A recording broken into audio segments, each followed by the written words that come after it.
The summer of 2010 should have been a time of warmth and ease, but across the heartland of America, from the struggling streets of Flint, Michigan, to the quiet towns of Ohio and Virginia, a different reality descended. A season of fear where the simple act of a car stalling or a tire losing pressure could instantly transform an ordinary night into a lethal confrontation.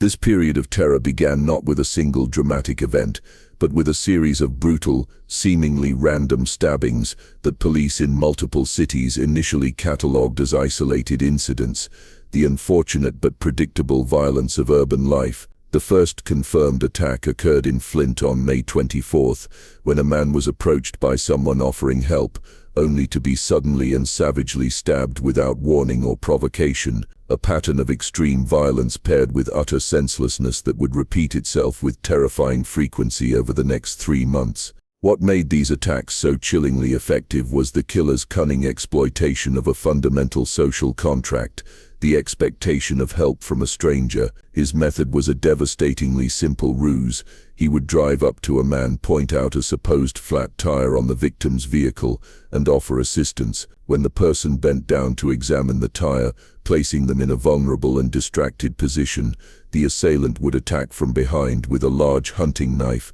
slashing and stabbing with overwhelming force. This specific modus operandi became the grim signature that finally allowed detectives to connect the dots across jurisdictions, revealing not a series of random assaults but the calculated campaign of a serial predator crossing state lines. The violence was not just lethal, it was excessively brutal. The attacker didn't merely stab his victims, he hacked and slashed at them with a fury that seemed to go far beyond what was necessary to kill, often continuing his assault even after they had collapsed to the ground.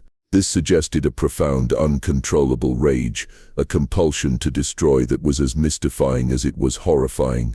The victims were primarily, though not exclusively, African American men, a detail that added another layer of tragedy and complexity to the investigation, raising difficult questions about motive that would never be fully answered.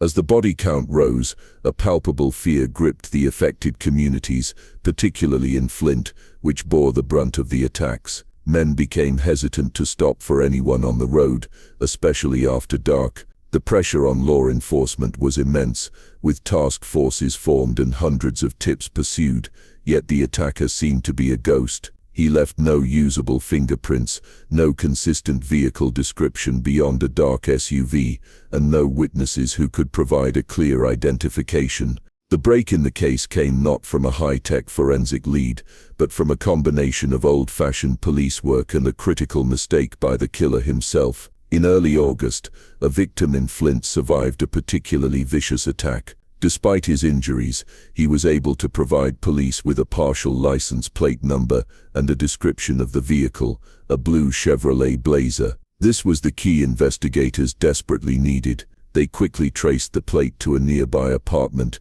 and began surveillance on the vehicle. It was soon linked to Elias Abuelazam, a 33-year-old Israeli citizen who worked as a clerk at a local grocery store. To his neighbors and customers, he was known as a friendly, quiet and helpful individual, a persona that stood in stark, shocking contrast to the brutal predator described by the victims.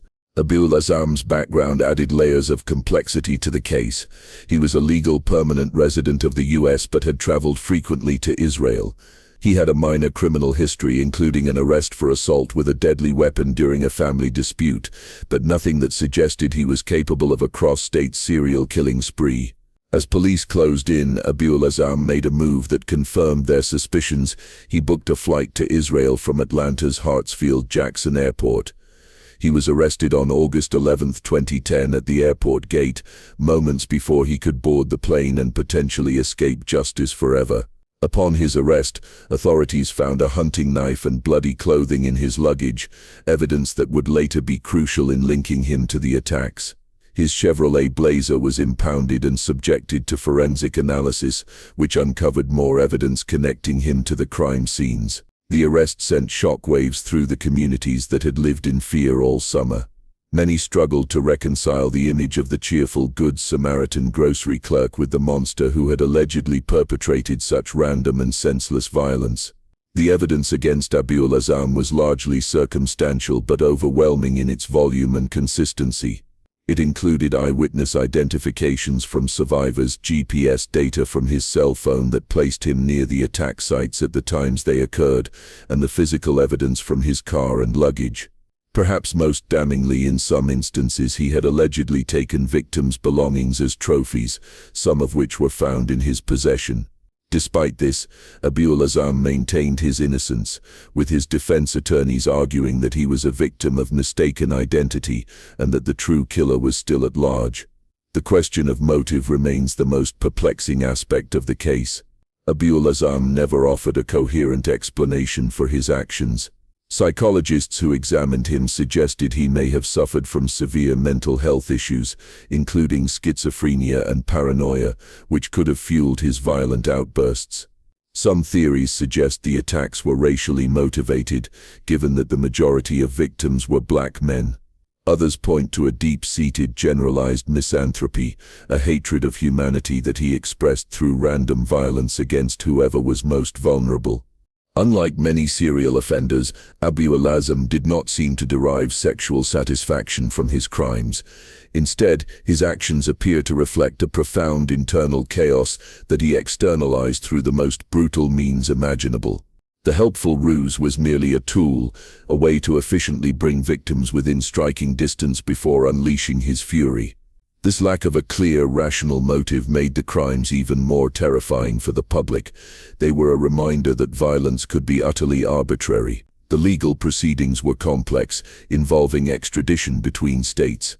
Abuelazam was eventually convicted in Michigan and sentenced to life in prison, without the possibility of parole. He will never again walk the streets. Yet for the families of the 5 men who were killed and the 14 others who were wounded, the life sentence offered limited solace. The why remains unanswered, a hollow space where understanding should be. The story of the flat tire murders is a stark lesson in the duality of human nature. Elias Abuelazam was a man who presented himself as helpful and kind, all while harboring a capacity for unimaginable violence. He weaponized the very instinct of trust that holds communities together, using it as a trap. His case forces us to confront a disturbing truth, that sometimes the monster doesn't hide in the shadows, but stands in plain sight, offering a helping hand. What are your thoughts on the flat tire murders and the case of Elias Abuelazam? Do you believe his mental health struggles fully explain his actions, or were there other factors at play that were never uncovered by investigators? Share your detailed theories and insights in the comments below. And if you believe that understanding the minds of predators is key to preventing future violence, subscribe and tap the notification bell to join us as we continue to seek answers, honor the victims, and explore the darkest chapters of criminal history. Next on the Penance Files, the Edgecombe County serial killer, North Carolina's hidden terror. Subscribe and hit the bell so you never miss a story from the archives.